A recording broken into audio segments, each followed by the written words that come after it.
Olá, você está ouvindo o segundo episódio dos Agilistas. Nós estamos aqui continuando um papo com o Marcelo Schuster.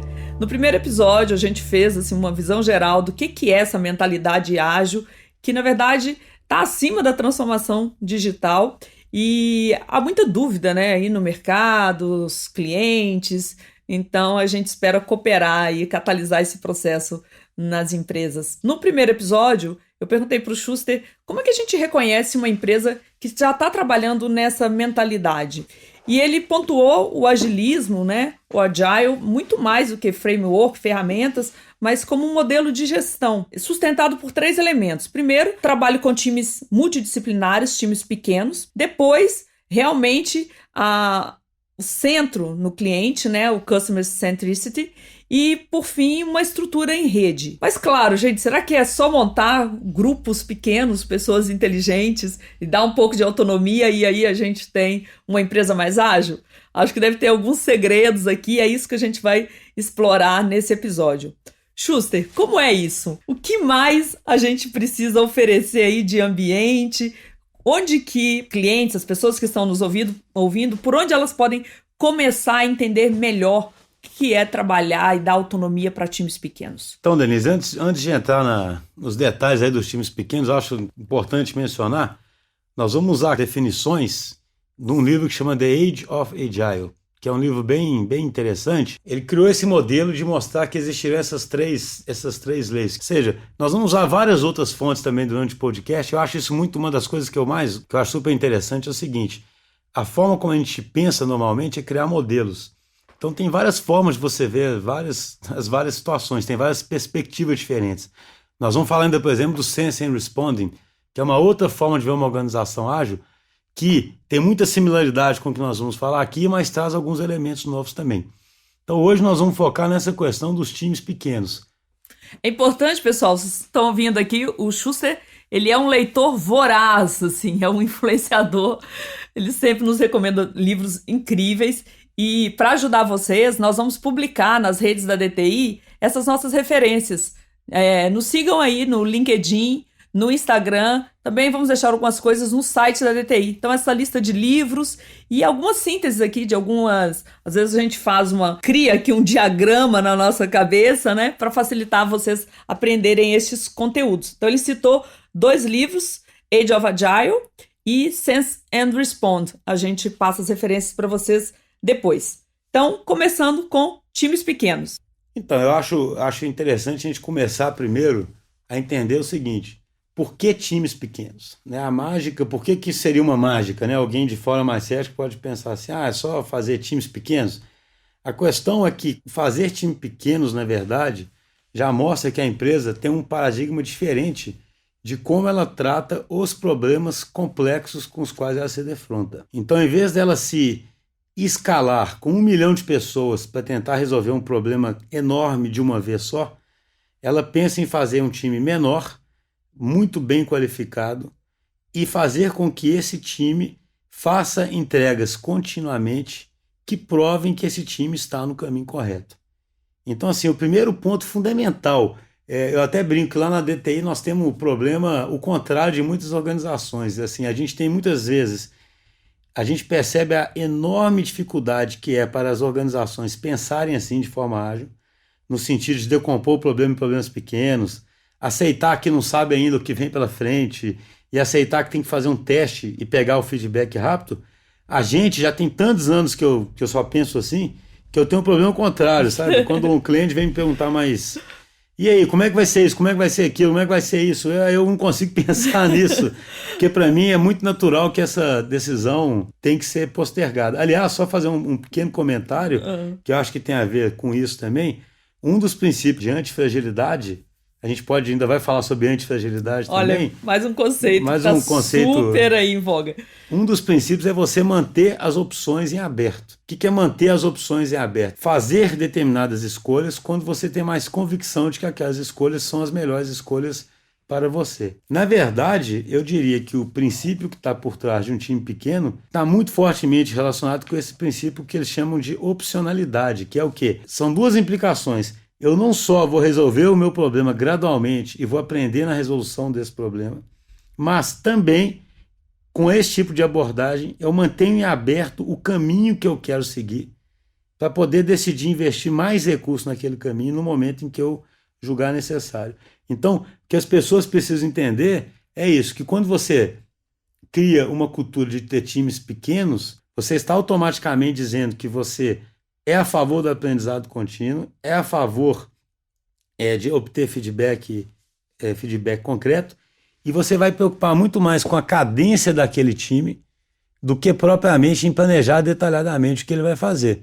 O que eu quero dizer com cadência daquele time? Os times pequenos, ágeis, normalmente, eles criam ciclos de entrega, eles trabalham com janelas de tempo. Como eu falo, o pequeno é também decompor um problema em partes pequenas, né? E ele vai sempre tentar entregar alguma coisa num determinado período. Que seja 2 semanas, por exemplo. Para quê? Para naquele período ele poder tentar colher algum feedback concreto, fazer alguma análise crítica e ter uma visão do que está acontecendo e poder se adaptar para frente. Isso é muito interessante, que à medida que você foi falando, eu fico pensando o quanto que gera de ansiedade para a liderança especificamente, mas para o time também, né? Quando você fala que vai dar mais autonomia, a gente não sabe o que vem, então o eu não sei, ok, tudo bem não saber, né? Porque se você está contando que o time vai aprender, vai ter coisas emergentes, quer dizer, o próprio conhecimento vai emergir ali da interação com o mercado, com o feedback do cliente, ok. Eu imagino que essas pessoas têm que aprender a controlar a ansiedade, né? Ansiedade pelo resultado. E aí parece que um antídoto da própria modelo de trabalhar ágil, que é fazer entregas pontuais e sucessivas, serve para conter um pouco a ansiedade do negócio, né? Porque você vai dar autonomia, você não sabe o que vai dar. Mas há um compromisso com gerar resultado. Mas entregar o resultado aos poucos é um alento. Então, isso aí é uma coisa que a gente vai explorar, acredito, em outro momento, mas acho que vale a pena já comentar agora, que, na verdade, o que às vezes muitas empresas não entendem é que quando você especifica muito o que um time vai fazer, ou define muito o escopo do que ele vai entregar, que é o que se faz tradicionalmente, você está, na verdade, criando uma zona de conforto para aquele time. Que interessante, né? Porque assim, é muito mais confortável eu saber que eu tenho que entregar isso e aquilo, e depois, se isso ou aquilo realmente gerou resultado, gerou valor, diminuiu o risco ou incerteza do meu negócio, não interessa, porque é o que foi pedido para mim, do que um time que tem um compromisso de a cada 2 semanas estar aberto para ser sabatinado, para explicar por que seguiu aquele caminho ali. Que ela teve autonomia para fazer, então ela tem que se explicar, né? E é no sentido construtivo. Sim. Não é no sentido de massacre, não é no sentido construtivo, mas é muito mais interessante, muito mais motivador, como nós vamos ver daqui a pouco, um time ter isso.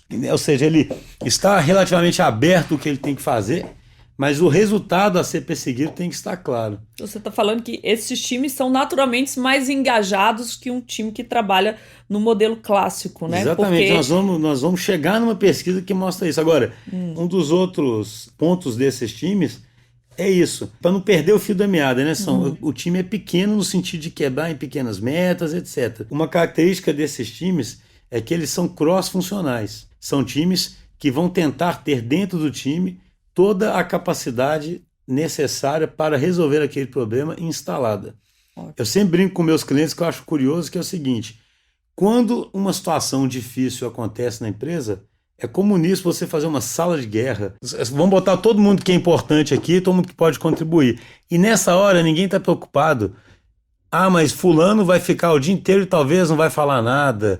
Ninguém está preocupado com isso. Mas na hora de conduzir, às vezes, uma iniciativa que é vital para a empresa, para o posicionamento dela no mercado, a decisão de não botar fulano dentro do time é porque tem que otimizar o tempo daquele fulano. Interessante. E aí a gente também vai falar disso em algum momento, essas otimizações locais, elas normalmente suboptimizam o fluxo de geração de valor. Porque às vezes aquele time, ele poderia talvez usar a opinião de um cara poucas vezes, mas aquilo poderia fazer a diferença para o time. Então é claro que você tem que achar arranjos que possibilitem isso, mas uma característica desses times é que eles são cross-funcionais. Então você já faz um time pensando o seguinte: olha, esse time tem que ser multidisciplinar. ele tem que ter toda a capacidade necessária instalada para resolver o problema. Schuster, muito interessante. Então, existe um tamanho, assim, quando a gente fala times pequenos, assim, pela sua prática, um tamanho mínimo ou um tamanho máximo, para a gente considerar o que é um time ideal? Lógico, você falou assim, depende do problema, né? Mas tem um número? A gente observa de 7 a 12 pessoas. É claro que pode haver variações, aquele negócio, né? A filosofia é que eu vou quebrar o problema em partes menores, então vou precisar de menos gente para resolver aquele problema, focar muito mais na capacitação daquele time, em ter toda a capacidade instalada via multidisciplinaridade, né? Igual eu comentei. Igual em projetos tradicionais, você bota lá 200 pessoas para poder acelerar aquilo, etc. Gente, se a premissa aqui é que o problema é complexo, que você tem certeza que você está aprendendo, você tem que ir gradualmente sabendo que você está galgando posição. É claro que determinados problemas você pode ganhar um conhecimento que te permitam escalar aquilo, fazer mais times. É óbvio, muitas vezes o negócio tem pressa, precisa que certas coisas aconteçam com mais velocidade. Nada na vida a gente tem que ser radical ou xiita, né? Como se fosse uma doutrina. Pode haver momentos em que você consegue escalar, mas o que a experiência mostra é que se você entrega com ritmo, por isso que eu falei da cadência, se aquele time está sempre entregando um pouquinho, as chances são de que aquele time vai ser suficiente para atender o negócio. Eu não consigo não pensar aqui na analogia com o 11 Homens e um Segredo, né? Eles pegam os especialistas, eu ia te perguntar isso. Esse time, para ele ter uma alta performance, qual é a característica dos elementos, né? Dos indivíduos? O que faz um time de alta performance? Que é isso que a gente está falando também, não é? Esse time tende a ser um time de alto desempenho. Nós vamos chegar nesse ponto porque esses princípios que nós estamos falando dos times, depois tem um estudo que eu vou referenciar aqui que mostra que eles fomentam algumas características que são encontradas nos times de alto desempenho. Olha que interessante. Entendeu? Ou seja, essa coisa bate, né? Uma outra característica muito importante desses times é que eles têm um work in process limitado. O que é o work in process? Ou o work in progress, work in process, né? Ou em caso de serviço, things in process.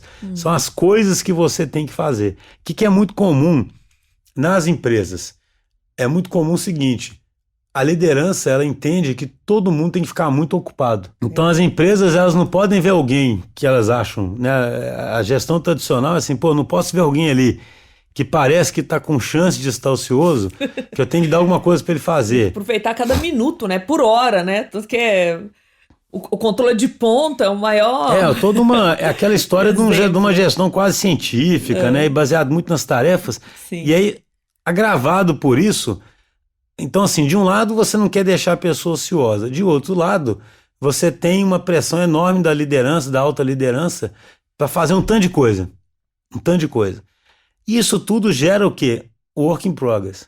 Agora, qual que é o problema? É provado matematicamente que quanto mais você tem work in progress, mais você aumenta o que a gente chama de lead time. Isso vem lá do Lean, tá, gente? Da cultura de Lean Manufacturing. Lead time é o tempo que você demora para entregar alguma coisa. Tá? Então, assim, o exemplo mais bobo que tem, por exemplo, é o seguinte: se você ler 20 livros ao mesmo tempo, é claro que você vai demorar mais para terminar de ler cada livro. O seu lead time vai aumentar muito. Então, o que as empresas fazem muito é o quê? Elas não, o gerente, a liderança, não entende o dano que ele causa ao criar mais work in progress. Porque ele piora o lead time de tudo. Então, alguma coisa que é mais prioritária vai demorar para ser entregue. O que ele tem que entender é assim: não é que ele simplesmente está atrapalhando a pessoa com mais uma coisa. Ele está fazendo com que a empresa entregue menos. Muito então é como se fosse assim... uma prática comum que acaba sabotando a agilidade que já poderia existir mesmo no modelo clássico, né? Uma vez eu falei numa consultoria que eu fiz, eu falei pro cara assim: olha, é chato falar assim, mas eu te falo o seguinte: se a liderança parasse de criar work in progress, já era uma ação assim absurda que você podia começar amanhã. Bota um Kanban e limita o work in progress. Só de você limitar o work in progress, você quer que as pessoas abram 20 coisas por mês e entreguem 2? Ou elas podiam só abrir 5 e entregar 5 por mês? Interessa abrir coisas? Isso interessa para alguma coisa? E aí nós vamos para uma outra característica de um time ágil, que é isso: um time ágil, ele tem aquela cadência que eu falei, e ele faz um esforço enorme para sempre entregar alguma coisa pronta, com critério de pronto, no término desse ciclo. Um time ágil detesta o work in progress e detesta pendência, tem que ter fechamento. Muito interessante. Então vocês veem que a cultura é uma cultura muito positiva. Ele é cheio de rituais, né? Pelo jeito. Um time ágil é assim, se ele percebe que ele não vai conseguir entregar exatamente o que pretendia naquelas 2 semanas, o time vai quebrar a cabeça para saber o que é possível entregar naquelas 2 semanas e que ainda contribua para o principal objetivo daquele ciclo. É uma questão de honra mesmo. É uma questão de honra e é uma questão assim, você mexe no escopo, porque um vício organizacional que existe, aí falando até muito de TI, é essa obsessão pelo escopo. Como se alguém já tivesse uma certeza anterior de que o escopo necessário é o escopo X, entendeu? Sim. E na verdade, um time, se você deixa na mão dos times o objetivo e fala assim, nesse sprint, nesse ciclo de 2 semanas eu quero reduzir tal incerteza, ou quero testar tal hipótese, e deixa na mão daquele pessoal tentar ver o que de melhor eles podem fazer para criar aquela hipótese, isso é muito melhor do que pensar no escopo. Então esse time vai procurar sempre terminar aquela semana entregando alguma coisa que seja autocontida, sabe? Que ele possa tirar alguma conclusão. Porque senão estaria sendo falso essa ideia de que ele estaria trabalhando em ciclos pequenos. Imagina, isso acontece muito, tá? Em várias empresas, né? Terminei nessas 2 semanas isso, mas na verdade falta metade daquilo. Então, na verdade, é como se o ciclo fosse de 4 semanas.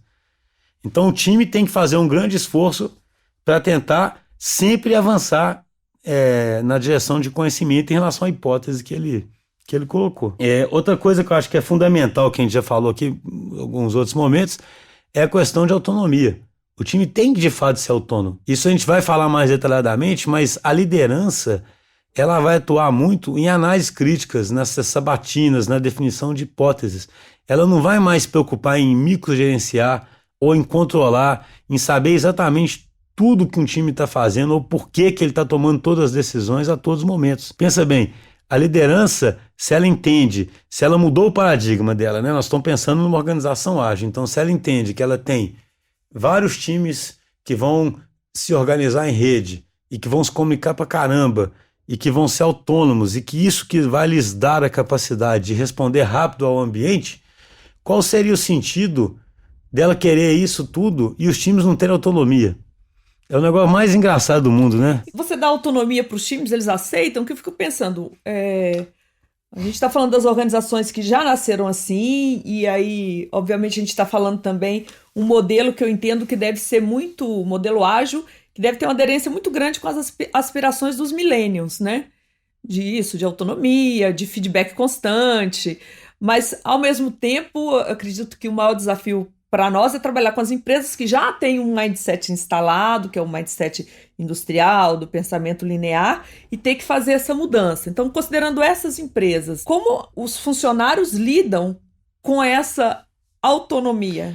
Então, os estudos mostram que as pessoas adoram ter autonomia, né? Na verdade, existe já é famoso um livro sobre motivação, um estudo, acho que é Daniel Pink, né? Fez um livro sobre motivação 3.0 ou 2.0, não sei, mas ele mostra basicamente que o que move as pessoas é muito mais a motivação intrínseca do que a extrínseca. Ou seja, a extrínseca é mais para nivelar, a pessoa está numa condição mínima que ela acha aceitável, e é uma coisa que eu sempre falo para todo mundo que entra na DTI.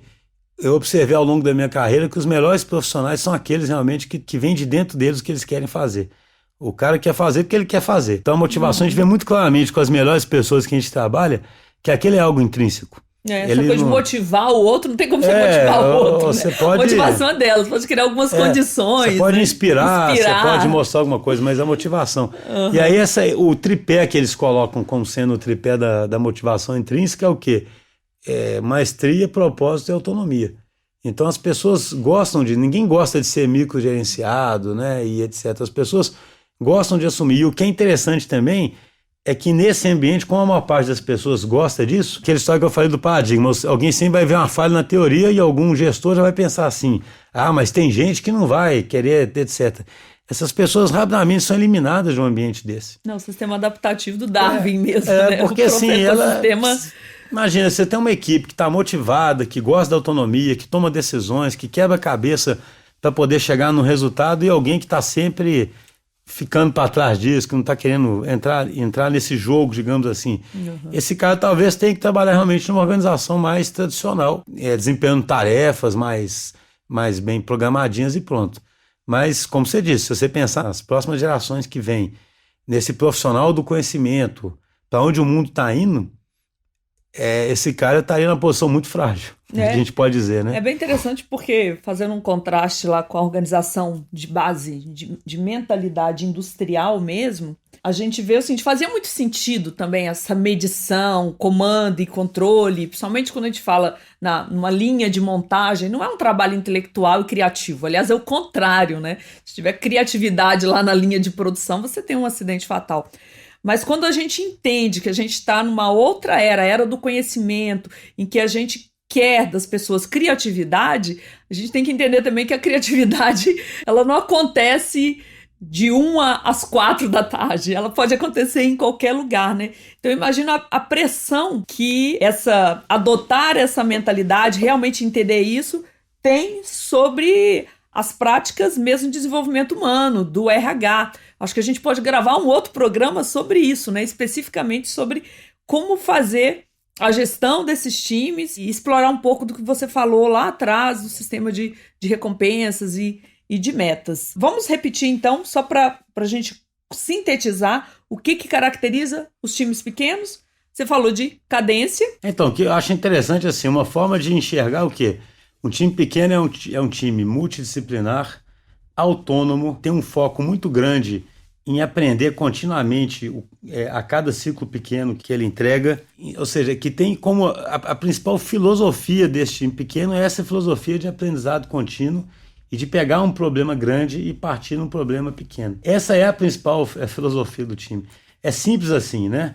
É a frase que eu sempre falo que as pessoas riem, né? É decepcionantemente simples, né? Só que é incrivelmente difícil de colocar para funcionar nas organizações tradicionais pela forma que elas estão acostumadas a gerir, pela resistência que elas têm a isso. A gente já enfrentou várias situações onde um projeto está indo super bem, sabe? Os sprints estão entregando super bem, todo mundo está super satisfeito e tem algum gestor mais com viés tradicional que ainda está preocupado com certas medidas que não têm significado mais naquele contexto, sabe? Ah, mas aqui teve um pequeno retrabalho disso, aconteceu aquilo. Cara, se você está conseguindo caminhar no sentido de gerar valor para o negócio, e se você está realmente simplificando as coisas, porque você está com times pequenos que simplificam as coisas, não é que você teve retrabalho, você está diminuindo o risco de não gerar valor fazendo experimentos. E obviamente que alguns experimentos vão dar errado, né? Porque se todos os experimentos têm que dar certo, você já sabe o que fazer. Certo. Então não teria sentido. Para fechar, Denise, uma coisa que eu acho que eu comentei um pouquinho antes, tem outras características, tá, desses times, mas eu acho que essas são as principais. Você citou uma pesquisa. Então, tem uma pesquisa que o Google fez tentando descobrir de que eram compostos os melhores times. Que legal. E aí, quando você pensa nisso, todo mundo pensa o seguinte, que é quase uma conjunção de ter as melhores pessoas juntas e os melhores talentos, etc. Os maiores incentivos, os incentivos certos. Né? E na verdade, esse estudo do Google aí eles chamaram de projeto Aristóteles. E aí, qual foi a grande conclusão deles? Que a composição do time tinha muito menos a ver com o desempenho do time. A composição do time estava muito menos associada à composição no sentido de quais são os membros. Estava menos associado ao desempenho do time do que algumas dinâmicas que passavam a existir dentro do time, sabe? E o que eram essas dinâmicas? As pessoas se sentiam psicologicamente seguras dentro do time. As pessoas sentiam que elas podiam contar uma com as outras, né? Que em inglês chama de dependability, né? Ou seja, você sabe que você pode contar com o outro. Havia estrutura e clareza nos objetivos, nas regras daquele time. Havia significado no trabalho e as pessoas entendiam o impacto daquele trabalho.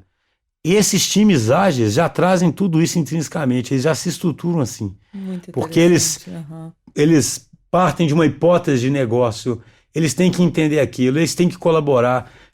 Como eu te disse anteriormente, como eles trabalham em ciclos curtos e fazem reuniões de avaliação o tempo todo, aqueles membros com os quais você não pode contar, ou eles vão se corrigir rapidamente com feedback positivo mesmo, né?